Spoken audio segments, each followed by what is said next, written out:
לכולם, אז הסרטון הזה בעצם בא להראות לכם איך משתמשים במפות אינטראקטיביות למיניהן על האפליקציה של גוגל מפ באנדרואיד. אז מפות אינטראקטיביות, אני אזכיר, יש את המפה של אלבניה, את המפה של טיראנה, יש את מפת ההמלצות של אלבניה, ויש את המפות שבאות עם המסלולים המוכנים, אז כל דבר הוא טיפה שונה. אני אתחיל עם המפות הרגילות, שזה אומר טיראנה, אלבניה ומפת ההמלצות, ואחר כך אני אראה מה עושים עם המסלולים.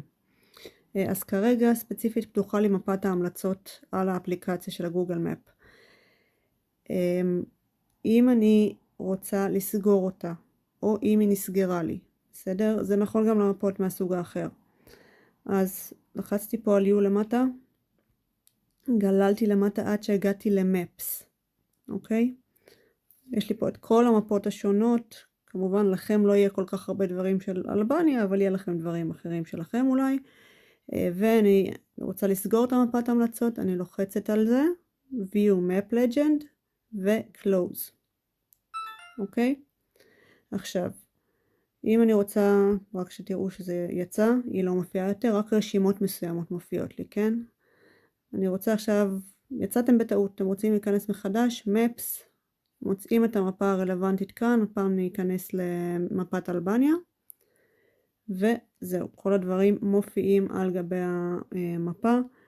כמובן יש לכם פה את העניין של הלג'נד, זה שוב נכון לכל המפות, אתם לא רוצים לצורך העניין לראות אתרי דת, לא רוצים לראות מוזיאונים, עושים להם uncheck, ולא עושים close, תשימו לב אם תעשו close זה יצא לכם מהמפה, עושים חזור. אוקיי? חזור וגוללים, וזה מראה לי פחות דברים הפעם. אז חלק הזה נכון למפות בכללי, עדיין לא למסלולים.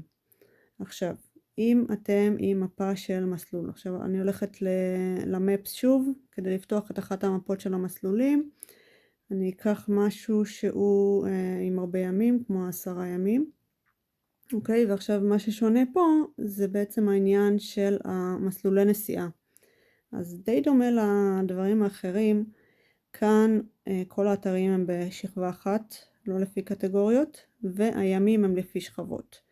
אז נניח ואתם לא רוצים להתבלבל, זה מקושקש לכם, אתם רוצים רק לראות את הימים הראשונים, מה המסלול נסיעה שלהם, אני עושה בדיוק את אותו uncheck, כדי שהמפה לא תהיה לי מקושקשת, וחוזרת אחורה, שוב לא close, אלא אחורה, לגלול למטה, וזה מראה לי את המסלול נסיעה רק של הימים הרלוונטיים.